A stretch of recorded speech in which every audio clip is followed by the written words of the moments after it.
तो लोकसभा के आखिरी चरण के लिए वोटिंग लगातार जारी है, जिस बीच इस वक्त की बड़ी खबर आपको बता रहे हैं, जहां आखिरी चरण में 57 सीटों पर मतदान हो रहा है। सभी 57 सीटों पर वोट डाले जा रहे हैं। यूपी की 13, बिहार की 8 सीटों पर मतदान हो रहा है। पंजाब की 13 सीटों पर एक साथ वोटिंग हो रही है। हिमाचल की बात कर ले, 4 सीटों पर मतदान हो रहा है। चंडीगढ़ की 1 सीट पर मतदान हो रहा है। वहीं झारखंड की 3, ओडिशा की 6 सीटों पर मतदान की प्रक्रिया लगातार जारी। पंजाब की सभी 13 सीटों पर वोटिंग हो रही है। हिमाचल की 4, चंडीगढ़ की 1 सीट पर मतदान हो रहा है। झारखंड की 3, ओडिशा की 6 सीटों पर मतदान हो रहा है। वहीं आगे बात कर ले पश्चिम बंगाल, जहां पर 9 सीटों पर लगातार मतदान की प्रक्रिया जारी है। 57 सीटों पर 904 उम्मीदवार चुनावी मैदान में, जिनकी किस्मत का फैसला आज ईवीएम में कैद हो जाएगा। तो यूपी की 13 सीटों पर भी मतदान चल रहा है। महाराजगंज, गोरखपुर, कुशीनगर में मतदान जारी है और देवरिया, बांसगांव, घोसी, सलेमपुर में भी मतदान इस वक्त चल रहा है। पल पल का अपडेट साझा कर रहे हैं, पल पल की तस्वीरें साझा कर रहे हैं। बलिया, गाजीपुर, चंदौली में भी मतदान जारी। उसके साथ ही वाराणसी, मिर्जापुर और रॉबर्ट्सगंज में भी मतदान हो रहा है। सभी दिग्गजों की किस्मत पर जनता अपना फैसला सुना रही है। जनता उनकी किस्मत का फैसला ईवीएम में कैद कर रही है। महाराजगंज, गोरखपुर, कुशीनगर में कड़ा मुकाबला देखने को मिल रहा है। साथ ही देवरिया, बांसगांव, घोसी, सलेमपुर में भी मतदान प्रक्रिया लगातार सुबह 7 बजे से ही शुरू। वाराणसी, मिर्जापुर और रॉबर्ट्सगंज में भी चुनावी प्रक्रिया शुरू हो चुकी है। सुबह 7 बजे से ही सभी दिग्गजों की किस्मत का फैसला जनता जनार्दन आज कर रही है और आज आखिरी और 7वां चरण है।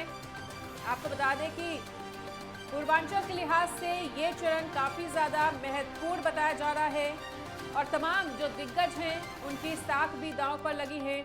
ऐसे में अगर सिलसिलेवार तमाम सीटों का जिक्र किया जाए तो गोरखपुर भी बहुत ज़्यादा हॉट सीट बनी हुई है और साथ ही अगर सबसे ज़्यादा देश की हॉट सीट की बात की जाए तो यहाँ पर वाराणसी पे सभी की निगाहें टिकी हुई हैं, क्योंकि लगातार यहाँ पर हमेशा ही मोदी वर्सेस मोदी का ही मुकाबला देखने को मिलता है। लेकिन 4 जून को देखना ये दिलचस्प होगा कि कितने मतों के अंतर से इस बार मोदी जी फिर से विजयी होते हैं और सभी दिग्गजों की किस्मत पर जनता अपना फैसला सुना रही है। और बेहद अहम सीटें इसमें शामिल है। बिल्कुल सही कहा मनीषा आपने, जिस तरीके से यहाँ पर तमाम दिग्गजों की साख जो है वो दाव पर लगी है।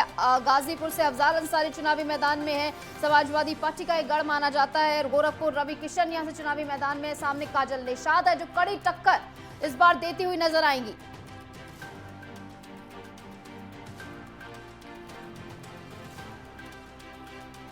हमारे साथ अलग अलग जिलों से अलग अलग सहयोगी भी जुड़े हुए हैं और आपको बता दें कि यूपी स्टेट हेड राघवेंद्र भी हमारे साथ लगातार बने हुए हैं। उन्हीं का रुख करते हुए राघवेंद्र 13 सीटों का जिक्र कर रहे थे और 13 सीटों में भी उन सीटों की बातचीत चल रही थी जो इस बार की सबसे ज्यादा हॉट सीट मानी जा रही हैं। और जैसा कि ये भी आपसे ही हमारा लगातार डिस्कशन हुआ कि जो 13 सीटें हैं वो तो महत्वपूर्ण हैं ही, लेकिन अगर वाराणसी की बात कर ली जाए, गोरखपुर की बात कर ली जाए, मिर्जापुर की बात कर ली जाए, तो ये वो ऐसी तमाम सीटें हैं जहां पर तमाम दिग्गजों की साख दांव पर लगी हुई है। ऐसे में अगर मिर्जापुर सीट की बात की जाए तो जैसा कि अभी हमारे सहयोगी सूरज ने इस बात का जिक्र किया था कि यहाँ पर जो क्षत्रिय, जो राजपूत वोट बैंक है वो कहीं ना कहीं अनुप्रिया पटेल से नाराज चल रहा है। तो इस वोट बैंक की नाराजगी का क्या कुछ असर देख पा रहे हैं आप अनुप्रिया पटेल के अगेंस्ट में?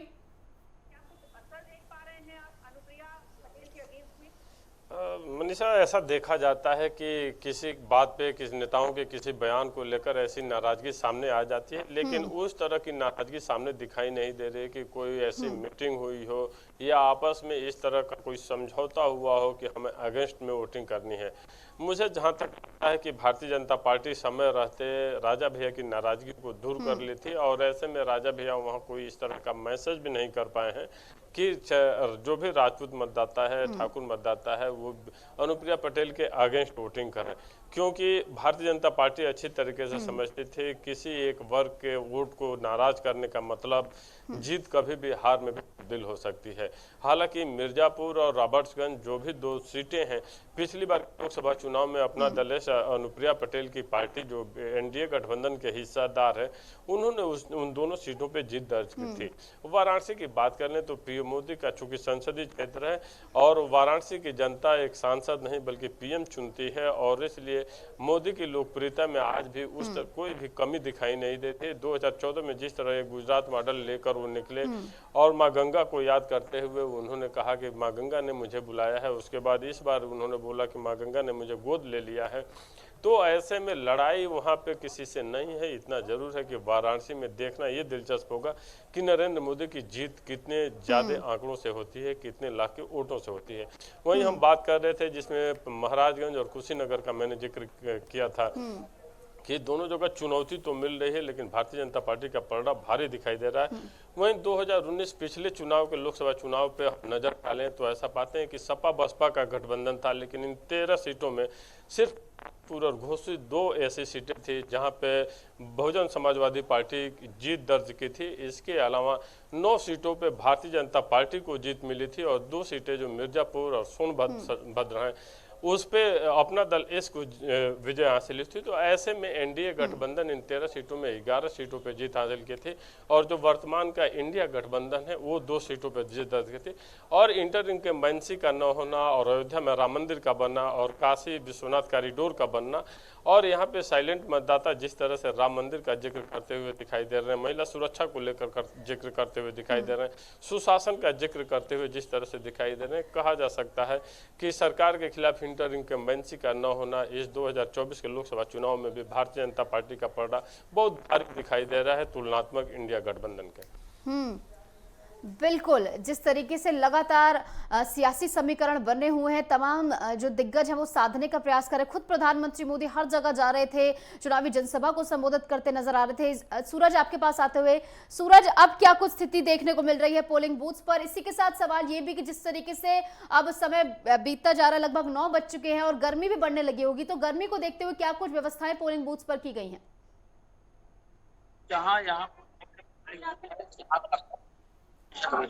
और गर्मी अधिक पड़ रही है, किसी को पानी की समस्या ना हो, टैंकर लगाए गए हैं, उधर पानी की व्यवस्था की गई है। तो जिस प्रकार से समय दिन पर दिन ढलता जा रहा है उस प्रकार से देखा जाए तो वोटर अपने घरों से निकलकर काफी अधिक संख्या में लाइन में भी कतारबद्ध खड़े हैं, तो अपने बारी का इंतजार करके वो अपने मत का प्रयोग भी कर रहे हैं। तो कहीं ना कहीं देखा जाए तो महिलाएं काफी अधिक संख्या में अपने घरों से निकली हैं और देखने वाली बात है कि पुरुष की संख्या कम नजर आ रही है मगर महिलाएं दोनों तरफ लाइनों में लगी हुई हैं। तो यह यहाँ के मताधिकार प्रयोग किए जा रहे हैं, जिस प्रकार से लोग जागरूक हैं।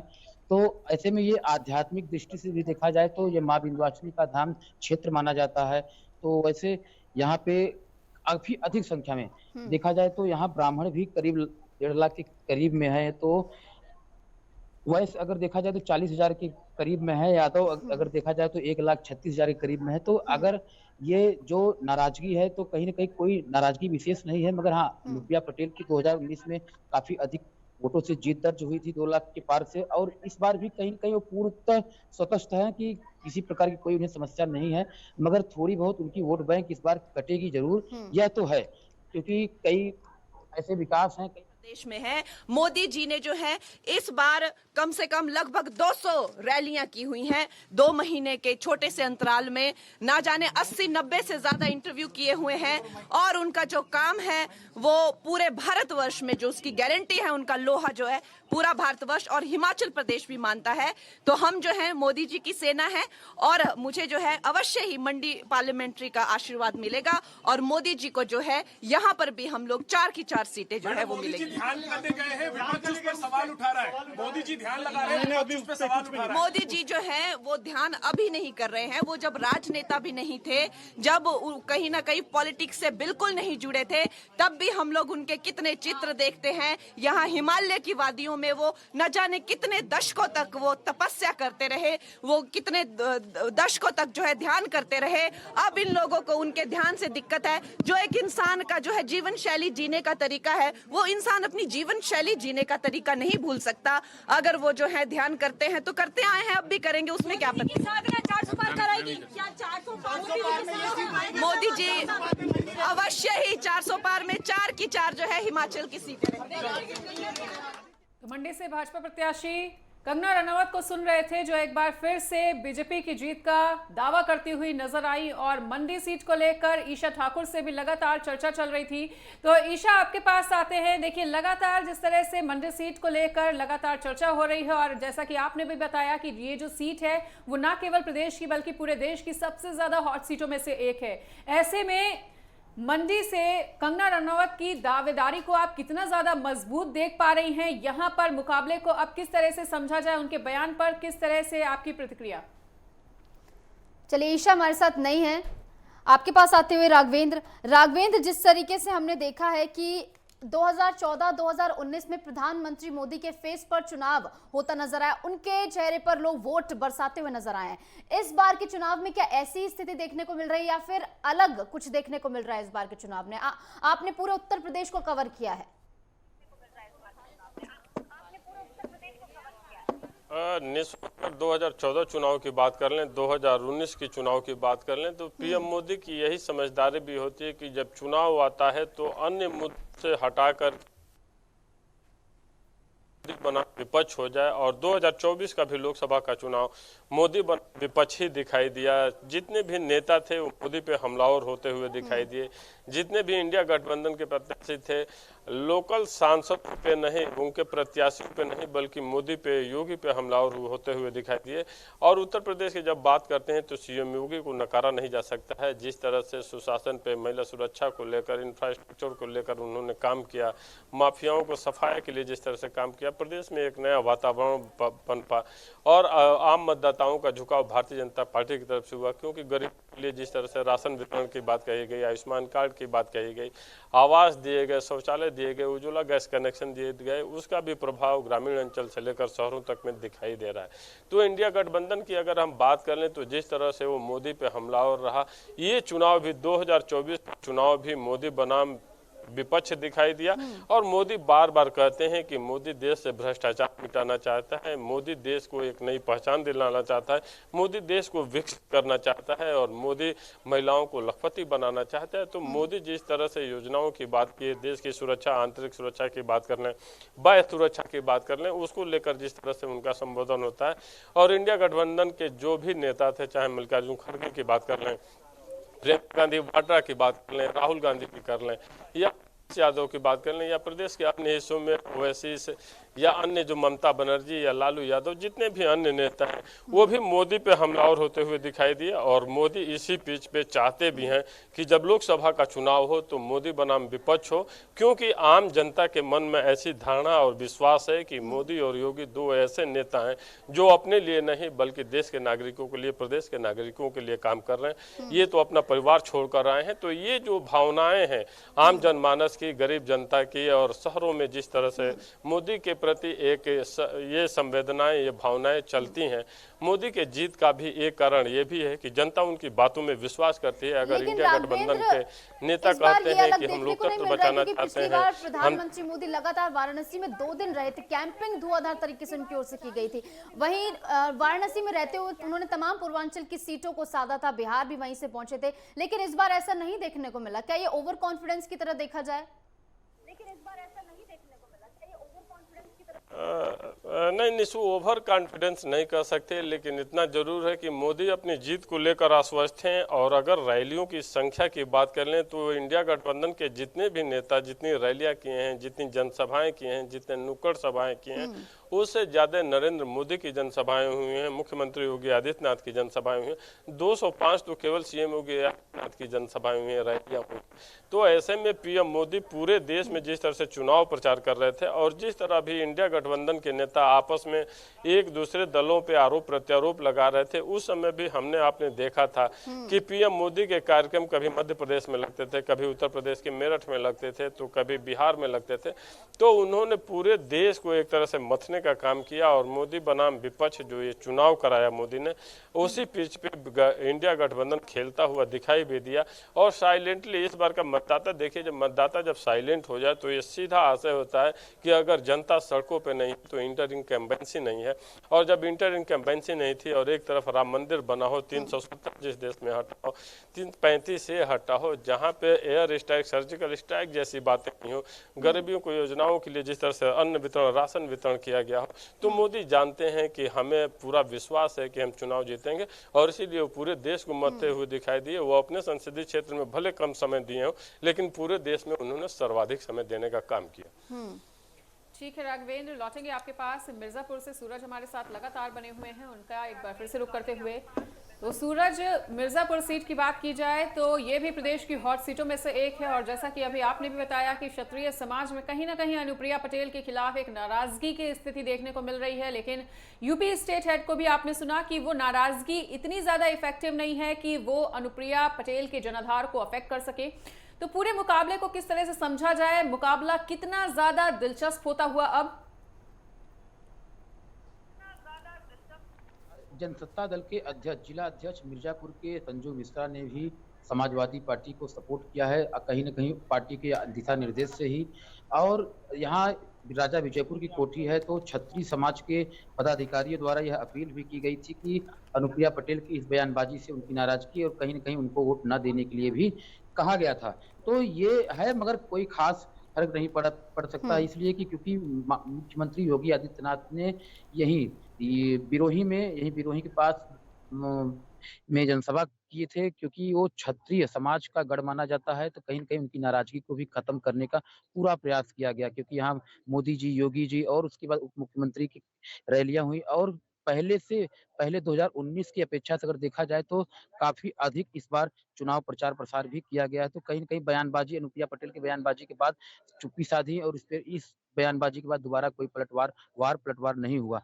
तो आप देख सकते हैं कि सुबह 9 बजने के आसपास आए हैं और किस प्रकार से लोग भीड़ लगाए हैं। तो हम कुछ जानना चाहेंगे, जो यहाँ मतदाता लगे हुए हैं उनसे भी जानना चाहेंगे, क्या उनके स्थानीय मुद्दे हैं, क्या उनके लोकल मुद्दे हैं, छोटे-छोटे समस्याएं हैं, किस पे वोट डालना चाहेंगे?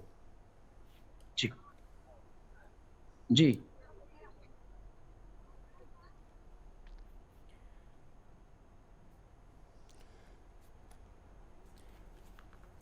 ठीक है, तो लगातार मतदान केंद्रों पर मतदाता पहुंच रहे हैं, लगातार ये सिलसिला जारी है, जहां पर एक बार फिर से राघवेंद्र प्रताप आपके पास आते हुए, इस बीच हमारे साथ कुशीनगर से जुगनू शर्मा भी जुड़ गए हैं। जुगनू, कौन से पोलिंग बूथ पर आप मौजूद हैं, क्या कुछ स्थिति वहां पर बनी हुई है, किस तरीके से मतदाताओं में उत्साह देखने को मिल रहा है? आपको बता दें, तंत्र का महापर्व का आखिरी चरण यानी कि 7वां चरण का चुनाव चल रहा है और हम इस समय मौजूद हैं कुशीनगर के पडौना विधानसभा में, जहां लोग आज सुबह 7 बजे से ही अपना मत करने के लिए लगातार लाइन में खड़े हुए देख रहा। आप पीछे हमारे देख सकते हैं कि मतदाता काफी देर से खड़े हुए हैं, धूप भी लग रहा है। और अगर हम सुरक्षा व्यवस्था की बात करें तो 17 जोनल मजिस्ट्रेट और 217 सेक्टर मजिस्ट्रेट बनाए गए हैं, जो लगातार हर बूथों पर पहुंचकर मतदान की हाल जान रहे हैं और मतदान करने में कोई दिक्कत ना हो इसकी जायजा ले रहे हैं। और जुगनू, जिस तरीके से जैसे जैसे दिन बीतता जाएगा गर्मी और ज्यादा बढ़ती जाएगी, तो गर्मी को लेकर क्या कुछ व्यवस्था इस पोलिंग बूथ पर की गई है? गर्मी को लेकर देखिए टेंट लगाया गया है, पानी का व्यवस्था किया गया है, और जो चीजें हैं वो सारी व्यवस्था यहाँ किया गया है, जिससे मतदाताओं को दिक्कत ना होगी। ठीक है जुगनू, लौटेंगे आपके पास। हमारे साथ UP state head Raghavendra Pratap भी लगातार बने हुए हैं, पल पल का अपडेट साझा कर रहे हैं, हर सीट का विश्लेषण कर रहे हैं। और राघवेंद्र, आपसे चर्चा को जारी रखेंगे। स्वाभाविक रूप से जिस तरीके से अनुसूचित जाति, अनुसूचित जनजाति और पिछड़ों का संविधान प्रदत्त आरक्षण इन्होंने शून्य निष्प्रभावी किया है, बिना किसी लिखित आदेश के, बिना संविधान में किसी संशोधन के, जब उसको शून्य निष्प्रभावी कर सकते हैं तो स्वाभाविक रूप से अगर ये मौका पाएंगे और सशक्त इनकी सांसदों की संख्या बड़े पैमाने पे आएगी तो संविधान अवश्य बदलेंगे, क्योंकि इनकी मंशा पहले से दूषित है। ये दुर्भावनापूर्ण काम कर रहे हैं।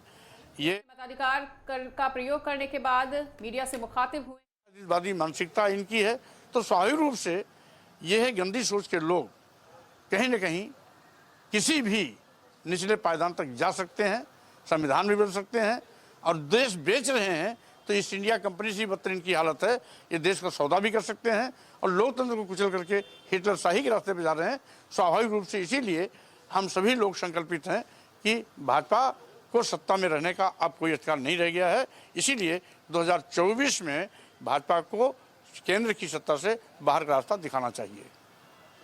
कि भारतीय जनता पार्टी का रुझान पूर्व में, पश्चिम में, उत्तर में, दक्षिण में, पूर्वोत्तर में, सब जगह एक सक्षम भारत बनाने के लिए, एक समृद्ध भारत बनाने के लिए, एक आत्मनिर्भर भारत बनाने के लिए और कुल मिलाकर के विकसित भारत बनाने के लिए, इस संकल्प को पूरा करने के लिए हर तरफ प्रधानमंत्री मोदी जी को आशीर्वाद देने के लिए भारत की जनता आतुर है। हिमाचल भी उसे अछूता नहीं है। चारों की चारों सीटें और 6 उपचुनाव भारतीय जनता पार्टी जीत रही है और लोग आशीर्वाद दे रहे हैं। तो भारतीय जनता पार्टी जीतेगी, यहाँ का भी योगदान रहेगा। राष्ट्रभक्त लोग हैं, सभी लोग मोदी जी को के नेतृत्व में देश को आगे ले जाना चाहते हैं और वो निश्चित रूप से हमको आशीर्वाद देंगे। सर, अगर हिमाचल की बात की जाए तो मंडी सीट को सबसे हॉट सीट माना जा रहा है। एक तरफ से बॉलीवुड अभिनेत्री है, एक तरफ से राजा जी के बेटे हैं। किस तरह से देखते हैं? ऐसा है, ये हॉट सीट आप बना देते हैं, आप कहते हैं तो सब लोग सुन लेते हैं, लेकिन सच्चाई क्या है? सच्चाई ये है कि मोदी जी को आशीर्वाद देने के लिए सब लोग, मंडी की जनता देश के राष्ट्रभक्तों की जनता है और उनको मालूम है कि देश को मजबूती करने में मंडी अछूता नहीं रहेगा, मंडी पीछे नहीं रहेगा। आप बताइए, कभी सोचा था कि मंडी को मेडिकल कॉलेज मिलेगा? कभी सोचा था कि मंडी को कैंसर सेंटर मिलेगा? कभी सोचा था कि शिवधाम वहां बनने वाला होगा? हर एक दृष्टि से सारे हिमाचल को प्रधानमंत्री मोदी जी ने अपना मान करके विकास किया है। All India institute of medical sciences दिया, इंडियन इंस्टीट्यूट ऑफ मैनेजमेंट दिया, Indian institute of information technology the, bulk drug park दिया, मेडिकल डिवाइसेस का पार्क दिया, सैटेलाइट सेंटर बनाया। कौन से विकास को रोकने का काम किया है? और सारे ये काम रोकने का तो छोड़िए, सब विकास के काम को किसने आगे बढ़ाया? मोदी जी ने बढ़ाया। तो हिमाचल की जनता मोदी जी के प्रति बहुत आस्था रखती है और उनको प्यार करती है और उनको जरूर वोट पूरी ताकत से देंगे लोग। सर, लगातार विपक्ष प्रधानमंत्री जी जो आस्था पे बैठे हैं, लगातार सवाल खड़े कर रहे हैं, उस पर क्या कहना? ऐसा है, ये लोग क्या जाने, ये क्या जाने अध्यात्मवाद क्या होता है। इनके सामने इनके अलायंस पार्टनर ये कह देते हैं कि सनातन डेंगू है, सनातन मलेरिया है, सनातन HIV है। ये कांग्रेस पार्टी वाले चुप रहते हैं। ये क्या बताता है कि ये लोग कहीं भी अध्यात्मवाद से के नजदीक तो छोड़िए, दूर तक भी इनका रिश्ता नहीं है। तो ये क्या जाने अध्यात्मवाद क्या होता है, ये क्या जाने अध्यात्म पुनर्जागरण क्या होता है, ये क्या जाने कि अपने आप का को आध्यात्मिक दृष्टि से शक्ति सृजन क्या होता है। तो ये सब तो वही जानते हैं जो इस दुनिया के बारे में। मोदी जी के लिए कोई नया नहीं है।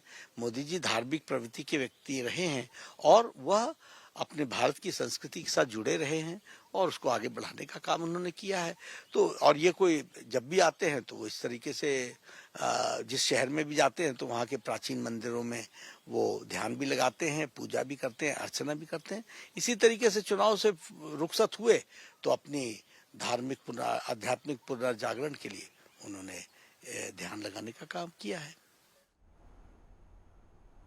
तो आपने सुना, बीजेपी के राष्ट्रीय अध्यक्ष जेपी नड्डा को सुबह सुबह ही मतदान का प्रयोग करने के लिए पहुंचे थे मतदान केंद्र। लगातार तमाम दिग्गजों द्वारा यही अपील की जा रही कि ज्यादा से ज्यादा अपने मताधिकार का प्रयोग करें। पोलिंग बूथ पर पहुंचे, सुबह का समय है, गर्मी कम है, यही समय है जब अपने मताधिकार का प्रयोग आप आराम से कर सकते हैं क्योंकि दिन के समय गर्मी बढ़ जाएगी।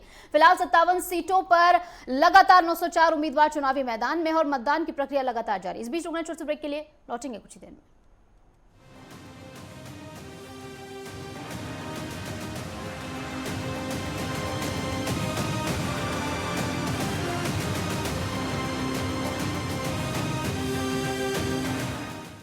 लोकसभा के आखिरी चरण में और इस रण में कौन कौन सी महत्वपूर्ण सीटें हैं उनका जिक्र कर रहे हैं। लोकसभा के आखिरी चरण के लिए वोटिंग सुबह 7 बजे से ही जारी है। आखिरी चरण में 57 सीटों पर लगातार मतदान चल रहा है। आपको बता दें कि सभी 57 सीटों पर वोट डाले जा रहे हैं। यूपी की 13, बिहार की 8 सीटों पर मतदान चल रहा है। पंजाब की 13 सीटों पर एक साथ वोटिंग हो रही है। हिमाचल की 4, चंडीगढ़ की 1 सीट पर मतदान चल रहा है। चंडीगढ़ की 3, ओडिशा की 6 सीटों पर मतदान, पश्चिम बंगाल की 9 सीटों पर मतदान हो रहा है। 57 सीटों पर मैदान में 904 उम्मीदवार अपनी किस्मत आजमा रहे हैं और उनकी किस्मत का फैसला जनता जनार्दन कर रही है। तो लगातार 57 सीटों पर मतदान जारी है और सभी की नजरें टिकी हुई हैं क्योंकि आखिरी चरण में पहुंच गई है मतदान की प्रक्रिया और लगातार अपील की जा रही है कि ज्यादा से ज्यादा मतदान करें और अपने मताधिकार का प्रयोग करें। पंजाब की सभी 13 सीटों पर मतदान हो रहा है। 13 सीटें जहां पर बीजेपी, आम आदमी पार्टी, अकाली दल और कांग्रेस के बीच कड़ा मुकाबला देखने को मिल रहा है। पश्चिम बंगाल की 9 सीटों पर मतदान हो रहा है जिसको लेकर बीजेपी कह रही है कि साउथ में इस बार सरप्राइज देखने को मिलने वाला है और इन 57 सीटों पर 904 उम्मीदवार चुनावी मैदान में है जिनकी किस्मत का फैसला आज ईवीएम में कैद हो जाएगा। और तस्वीरें आप देखिए किस तरीके से मतदाताओं में एक उत्साह देखने को मिल रहा है। कतारबद्ध होकर पोलिंग बूथ के बाहर नजर आ रहे मताधिकार का प्रयोग करने के लिए पहुंच रहे हैं और जिस तरीके से 6 चरणों में हमने देखा कि जो वोटिंग परसेंटेज है मनीषा वो बहुत गिरता हुआ नजर आया है। हालांकि गर्मी भी इसके पीछे एक वजह रही जिसको देखते हुए तमाम दिग्गज अपील करते नजर आ रहे। तस्वीर आप देखिए,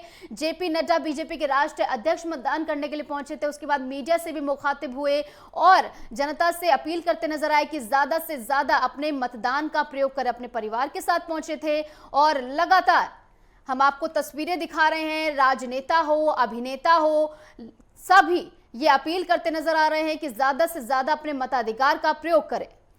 बिल्कुल निशु, सही कहा आपने और गर्मी बहुत बड़ा फैक्टर रहा है इस बार के चुनाव में क्योंकि इस बार के तमाम 7 चरणों में जो मतदान हुआ है उसमें वोटिंग परसेंटेज लगातार कम होने का सबसे बड़ा फैक्टर जो है वो गर्मी ही रहा है।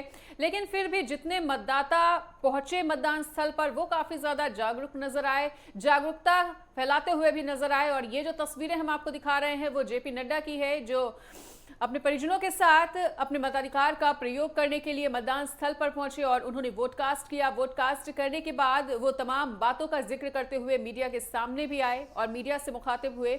अगर यूपी की तमाम सीटों की बात की जाए तो लोकसभा चुनाव 2024 अब अपने अंतिम पड़ाव पर है आज 7वें और आखिरी चरण का चुनाव यूपी की 13 सीटों पर चल रहा है। आपको बता दें कि इस चरण में यूपी की 13 सीटों पर मतदान हो रहा है जिसमें कई दिग्गजों की प्रतिष्ठा दांव पर लगी है और इनमें प्रधानमंत्री नरेंद्र मोदी, अनुप्रिया पटेल, महेंद्र नाथ पांडे, पूर्व पीएम चंद्रशेखर के बेटे नीरज शेखर शामिल हैं। और किस सीट पर किस तरह की लड़ाई देखने को मिल रही है इसको लेकर भी पल पल का अपडेट आपके साथ साझा कर रहे हैं।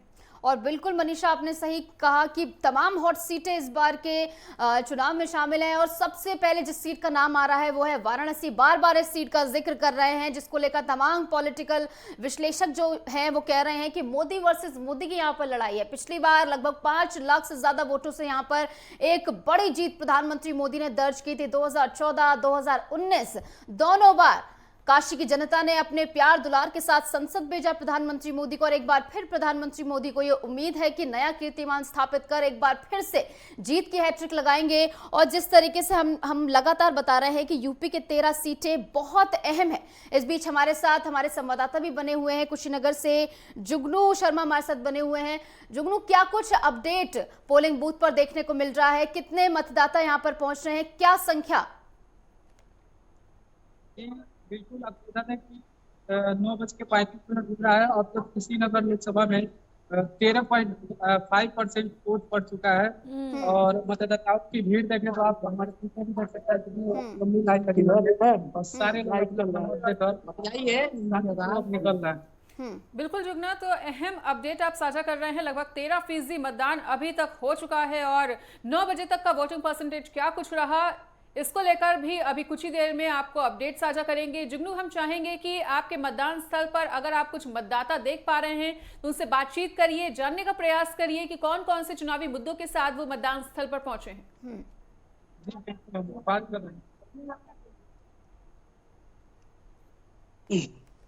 जुगनू, क्या आप तक हमारी आवाज पहुंच पा रही है? बिल्कुल,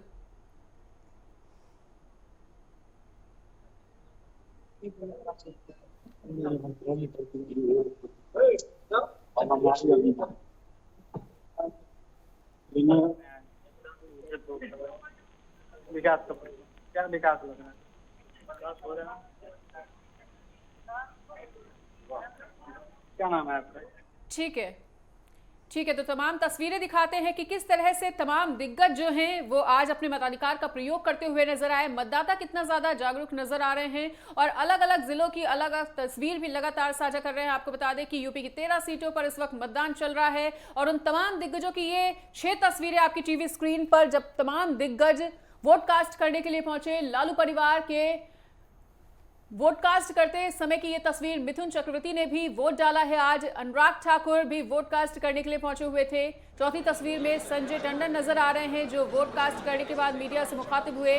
पंजाब के सीएम भगवंत मान ने भी वोट कास्ट कर दिया है। यूपी के मंत्री दयाशंकर मिश्रा ने भी वोट डाल दिया है और वोट कास्ट करने के बाद वो मीडिया से मुखातिब होते हुए अपनी प्रतिक्रिया देते हुए भी नजर आए। और ये उसी वक्त की तस्वीरें हम आपको दिखा रहे हैं। 6 तस्वीरें, 6 फ्रेम्स में 6 अलग अलग दिग्गज नेता और तमाम दिग्गज बार बार यही अपील कर रहे हैं कि अपने मताधिकार का प्रयोग करें। मिथुन चक्रवर्ती को आप देख सकते हैं किस तरीके से अपनी उंगली पर अमिट स्याही का प्रतीक दिखाते हुए नजर आ रहे हैं। इसी के साथ जनता से भी मुखातिब हुए थे, मीडिया से मुखातिब हुए थे। कहा था कि ज्यादा से ज्यादा मतदान करें। उन्होंने कहा था कि 40 मिनट तक मैंने वेट किया, उसके बाद मैंने मतदान किया। यानी जिस तरीके की वहां पर रूल्स एंड रेगुलेशंस है उनको फॉलो करते हुए यहाँ पर मतदान करते नजर आ रहे हैं। लालू परिवार ने वोट डाला है। पहली तस्वीर में आप देख सकते हैं लालू प्रसाद यादव की तबियत कुछ समय से ठीक नहीं चल रही थी, लगातार वो बीमार चल रहे थे, जिसके चलते चुनाव में ज्यादा एक्टिव नहीं नजर आए। हालांकि तेजस्वी यादव ने यहाँ पर मोर्चा संभाल रखा है बिहार में। दूसरी तस्वीर मिथुन चक्रवर्ती की हमने आपको दिखाई। तीसरी तस्वीर आप देख लीजिए, अनुराग ठाकुर हमीरपुर से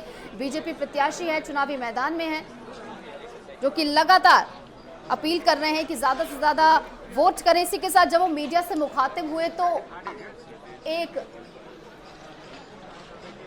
इसी के साथ आप उनके पिता को भी देख सकते हैं, प्रेम कुमार धूमल को, जहां पर पूर्व मुख्यमंत्री रह चुके हैं और लगातार वोट की अपील करते नजर आए। यहाँ पर अनुराग ठाकुर भी एक कॉन्फिडेंस उनमें देखने को मिला, उनकी आवाज में ही देखने को मिला। उन्होंने कहा कि हिमाचल की सभी 4 की 4 सीटें इस बार हम जीतने वाले हैं।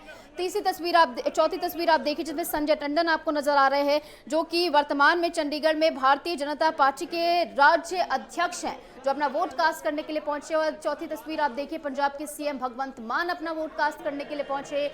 आम आदमी पार्टी पंजाब में बड़ा खेल करने की ताक में, हालांकि कांग्रेस के साथ गठबंधन में यहां पर नहीं चुनाव लड़ रही है। भगवंत मान ने पहले ही ये साफ कर दिया था कि हम पंजाब में कोई भी गठबंधन नहीं करने वाले हैं। इसी के साथ आप छठी तस्वीर देखिए, जहां यूपी के मंत्री दयाशंकर मिश्रा आपको नजर आ रहे हैं, जो वोट कास्ट करने के लिए पहुंचे।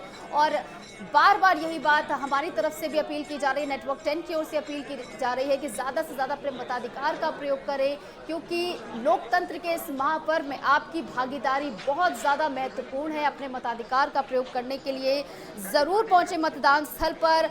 किसी भी तरीके का कोई भी बहाना इस दिन नहीं चलने वाला है। और लगातार तमाम दिग्गजों, आप देख रहे होंगे पोलिंग बूथ पर तमाम जो बुजुर्ग लोग हैं वो भी पहुंच रहे हैं, तो ज्यादा से ज्यादा मतदान करें, यही अपील की जा रही है। और 6 तस्वीरों के जरिए आपको लगातार दिखा रहे हैं किस तरीके से दिग्गज अपने मताधिकार का प्रयोग करने के लिए पहुंचे। बिल्कुल, और 9 बजे तक का वोटिंग परसेंटेज क्या कुछ है उसकी भी जानकारी आपके साथ साझा कर रहे हैं। हिमाचल में 9 बजे तक 14.35% मतदान हो चुका है। मतदाता बढ़ चढ़कर अपने मताधिकार का प्रयोग करते हुए नजर आ रहे हैं। झारखंड में 9 बजे तक 25% मतदान होता हुआ, ओडिशा में 9 बजे तक 7.69% मतदान हो चुका है।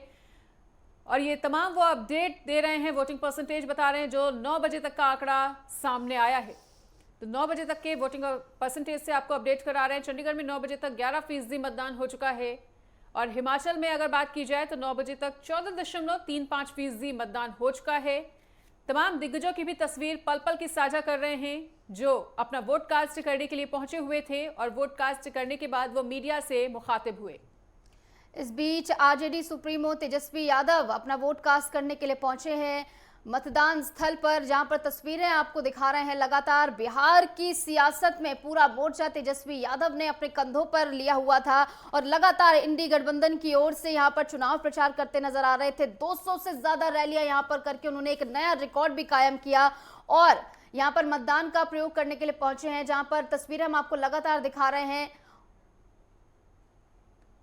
तस्वीरें लगातार आपको दिखा रहे हैं जहां पर तेजस्वी यादव, तेज प्रताप यादव भी आपको नजर आ रहे हैं, जहां पर लगातार अपने मताधिकार का प्रयोग करने के लिए पहुंच रहे हैं तमाम दिग्गज। तस्वीरों के जरिए आप तक तमाम अपडेट्स हम पहुंचा रहे हैं। किस तरीके से मीडिया कर्मी बाहर मौजूद हैं, इंतजार कर रहे हैं जब तेजस्वी यादव बाहर आएंगे, क्या कुछ उनका कहना होगा, ये देखने वाली बात होगी। फिलहाल तस्वीर आपको लगातार हम दिखा रहे हैं।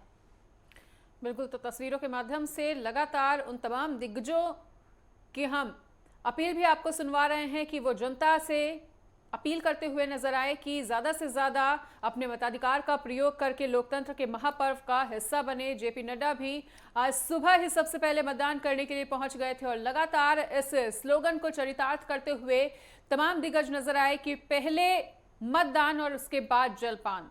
तो मैं पहले मतदान करने के बाद मीडिया से तमाम दिग्गज मुखातिब हुए हैं, लगातार वोट अपील कर रहे हैं और अलग अलग जिलों के साथ ही हम तमाम जानकारी को भी साझा कर रहे हैं कि किस तरह के हालात आज बने हुए हैं और 9 बजे तक का वोटिंग परसेंटेज क्या है। और सभी बिहार के लोगों से, देश के लोगों से अपील है कि घर से निकले, वोट करें। संविधान, आरक्षण, लोकतंत्र को जो लोग खत्म करना चाहते हैं और जिन लोगों ने महंगाई, बेरोजगारी, गरीबी बढ़ाई है, उनके खिलाफ वोट का चोट करें और घर से निकलें। देखिए, ये देश को बनाने का चुनाव है और इस लोकतंत्र के पर्व में ज़्यादा से ज़्यादा लोग जो हैं भागीदार बने वोट दे करके, यही हम लोगों की इच्छा है। और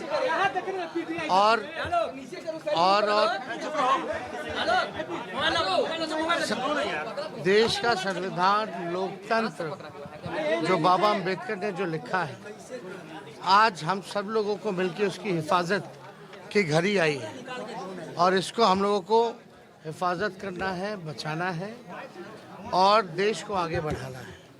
तो हम लोग तो एकदम टनाटन, सब लोग, पूरा बिहार का मिजाज टनाटन है और सब रोजगार के मुद्दे पर, नौकरी के मुद्दे पर, महंगाई के मुद्दे पर, गरीबी के मुद्दे पर सब लोग जो है इस बार जिन लोगों ने महंगाई, बेरोजगारी बढ़ाई है, उनके खिलाफ जो है सब लोग जो है वोट देंगे। आप ये बताइए, आप जा रहे हैं बैठक को आने दो। तेजस्वी आप बैठक में जा रहे हैं, क्या एजेंडा है?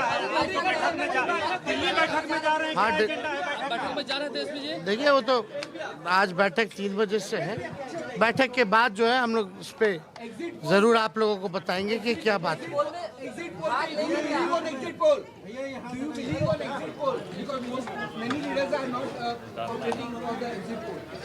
What kind of exit poll and whose exit poll we should believe? There are so many exit polls, right? So we should wait for the 4th June and what we have seen in ground, and we have a belief and faith in people of India that this time India Gathbandhan, India Alliance is coming to form a government on 4th June and NDA is going soon. Tejashwi ji, कहा जा रहा है कि India गठबंधन को एक रखने के लिए बैठक है। तो सुन रहे थे आप जिस तरह से उन्होंने वोट अपील करते हुए एक बार फिर से भाजपा पर हमला बोला है और उन्होंने इंडी गठबंधन की जीत का दावा किया है।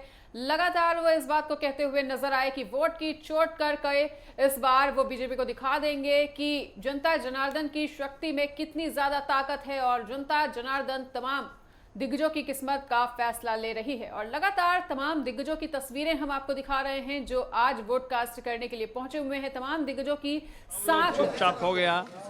फिर से सुनने में आ रहा है कि मोदी जी भी चले गए मौन में, तो ये साबित होता है कि इंडिया महागठबंधन इस बार जीतने, सरकार बनाने जा रही है संविधान के लिए।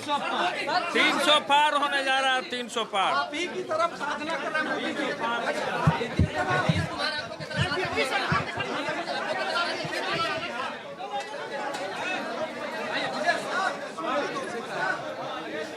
नजर आ रहा है और ये तस्वीरें हम आपको लगातार दिखा रहे हैं किस तरीके से एक महासंग्राम है इन 57 सीटों पर, जहां 904 उम्मीदवार चुनावी मैदान में हैं और जो सबसे ज्यादा नजर टिकी हुई है वो है मनीषा पूर्वांचल की इन 13 सीटों पर, जिन पर सबकी नजर टिकी हुई है। बार बार हम वाराणसी सीट का जिक्र कर रहे हैं, गोरखपुर सीट का जिक्र कर रहे हैं, और अगर पूर्वांचल की सियासत की बात की जाए तो पूर्वांचल की सियासत में ये लगातार ओबीसी के इर्द गिर्द घूमती नजर आती है। और इस बीच ये बेहद विचित्र तस्वीर आप देखिए जहां पर एक मतदाता घोड़े पर सवार होकर अपने मताधिकार का प्रयोग करने पहुंचा है। ये तस्वीरें हम आपको दिखा रहे हैं किस तरीके से यहां पर ये तस्वीर आप देखिए जहां पर घोड़े पर सवार होकर एक मतदाता अपने मताधिकार का प्रयोग करने पहुंचे हैं।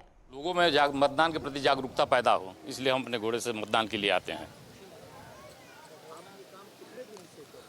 हम 2012 से अपने घोड़े से मतदान करने के लिए आते हैं। 2012 विधानसभा चुनाव, 2014 का लोकसभा का चुनाव, 2017 का विधानसभा का चुनाव, 2019 का लोकसभा का चुनाव और 2022 का विधानसभा का चुनाव और 2024 का लोकसभा का चुनाव अपने घोड़े से ही आते हैं।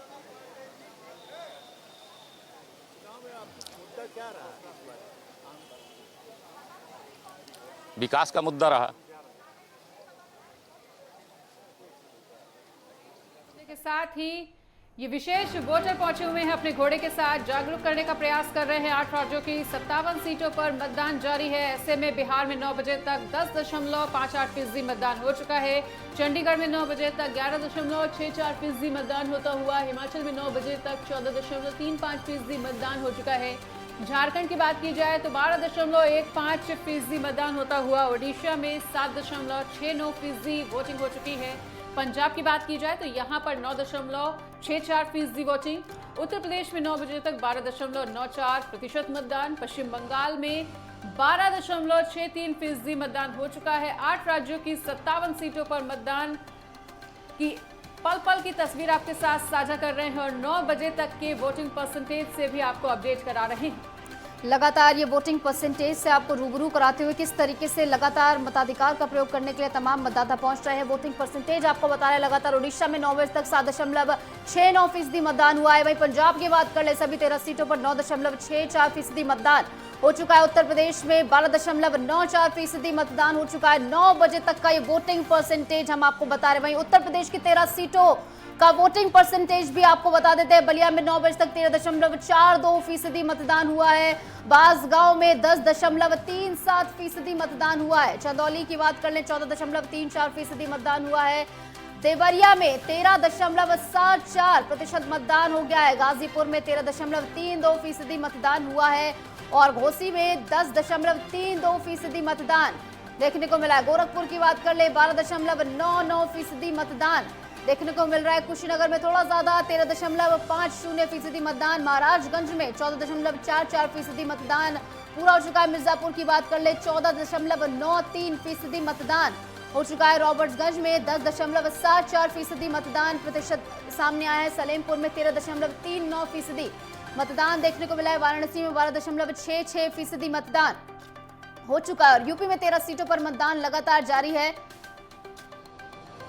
बिल्कुल, तो बलिया में 9 बजे तक 13.47% लगातार हमारे साथ हमारे संवाददाता पल पल का अपडेट भी साझा कर रहे हैं। यूपी की 13 सीटों पर मतदान चल रहा है और ये तस्वीरें के जरिए भी हमने आपको दिखाया किस तरीके से मताधिकार का प्रयोग करने के लिए तमाम मतदाता पहुंच रहे हैं और ये वोटिंग परसेंटेज हम आपको दिखा रहे हैं। मनीषा देखिए, दिलचस्प ये है कि इस बार वोटिंग परसेंटेज पहले के मुकाबले जो 6 चरण हमने देखे हैं उससे काफी बेहतर होता हुआ नजर आ रहा है। लगभग 11% के ऊपर ही देखने को, महाराजगंज में 14% है और इसी के साथ आगे भी मिर्जापुर में 14% से ज्यादा है। तो इस बार एक इम्प्रूवमेंट देखने को मिली है।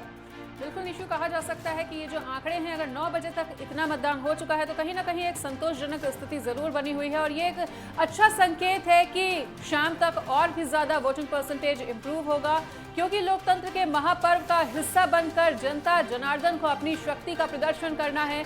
लगातार वोट अपील करते हुए तमाम दिग्गज नजर आ रहे हैं। हमने लगातार तमाम तस्वीरों के माध्यम से आपको दिखाया कि दिग्गज नेता पहुंचकर वोट कास्ट करने के लिए किस तरह से पहुंच रहे हैं और मीडिया के सामने किस तरह की अपनी प्रतिक्रिया रखते हुए नजर आ रहे हैं। अलग अलग जिलों की सियासी हलचल को भी हमने आपके साथ अपडेट किया। सुबह 9 बजे तक के वोटिंग परसेंटेज से अभी हम आपको अपडेट करा रहे हैं। और वाकई में ये जो आंकड़े हैं, ये कहा जा सकता है कि अगर 9 बजे तक के ये वोटिंग परसेंटेज के आंकड़े हैं तो कहीं ना कहीं एक संतोषजनक स्थिति जरूर है। हालांकि इसे और भी ज्यादा बढ़ना है, और भी ज्यादा बढ़ाना है तो आपको आपके घर से निकलना होगा, अपने मताधिकार का प्रयोग करना होगा। और ये देखिए तस्वीरें जब सीएम योगी आदित्यनाथ अपना वोट कास्ट करने के लिए पहुंचे हुए थे और उसके बाद उन्होंने संबोधन के माध्यम से एक बार फिर से वोट अपील की प्रदेश की जनता से। देखिए यूपी की 13 सीटों पर मतदान हो रहा है। ऐसे में गोरखपुर पर, वाराणसी पर, मिर्जापुर पर, ये तमाम ऐसी सीटें जिन पर सभी की निगाहें टिकी हुई हैं।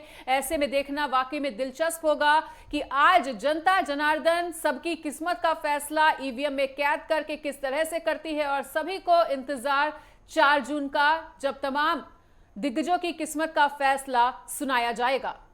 और आपने एक मुस्कान भी देखी होगी सीएम योगी आदित्यनाथ के चेहरे पर, जिस तरीके से उन्होंने जिम्मा उठा रखा था 80 सीटों का उत्तर प्रदेश किसी के साथ और भी तमाम सीटें साथ नजर आ रहे थे। महाराष्ट्र पहुंचे थे, पंजाब पहुंचे थे, लगातार तमाम देश भर में घूम घूम कर प्रचार करते नजर आ रहे थे। शायद इसी वजह से उनकी जो फेस वैल्यू है वो बहुत ज्यादा है एज कंपेयर टू जो बाकी सारे नेता है, तमाम दिग्गज है। प्रधानमंत्री मोदी के साथ उनका नाम लिया जाता है, मोदी योगी, ये टर्म अक्सर हम यूज होते हुए देखते हैं। और ये तस्वीरें आपको लगातार दिखा रहे हैं जहां राज्यसभा सांसद पहुंचे थे अपना मताधिकार का प्रयोग करने के लिए। राघव चड्ढा की ये तस्वीरें हम आपको लगातार दिखा रहे हैं। और इसी के साथ आप देखिए जिस तरीके से हम बात कर रहे थे मनीषा, उत्तर प्रदेश की 13 सीटों की, जहां पर महाराजगंज, गोरखपुर, ये तमाम वो सीटें हैं जहां पर अपनी एक अलग ही सियासत चलती है। और उत्तर प्रदेश की जो सियासत है उसमें सबसे ज्यादा जो हमने देखा है कि ओबीसी के इर्द गिर्द घूमती नजर आती है। तमाम पार्टियां इसी को साधने का प्रयास करती हैं। और जिस तरीके से बीजेपी इस बार अपने कैंडिडेट्स चुनावी मैदान में उतार रही है, कईयों के टिकट कटे हैं, कई नए चेहरे हमने देखने को मिले हैं, उसको किस तरीके से देखते हैं मनीषा? बिल्कुल, पूर्वांचल की सीट की बात कर ली जाए तो पूर्वांचल का ये रण काफी ज्यादा महत्वपूर्ण बताया जा रहा है निशु, क्योंकि लगातार पूर्वांचल पर देखिए सभी की निगाहें टिकी हुई हैं। और अगर पूर्वांचल के अलावा बात कर ली जाए तो उत्तर प्रदेश, बिहार, हिमाचल प्रदेश, पंजाब, ओडिशा, पश्चिम बंगाल, झारखंड और चंडीगढ़ के संसदीय क्षेत्रों में इस दौरान आज मतदान हो रहा है। लगातार तमाम दिग्गजों की तस्वीरें हम साझा कर रहे हैं कि वोट अपील करने के बाद वो किस तरह से मीडिया से मुखातिब हुए और लगातार वो वोट अपील करते हुए नजर आए। फिलहाल यहाँ पर रुकेंगे एक छोटे से ब्रेक के लिए।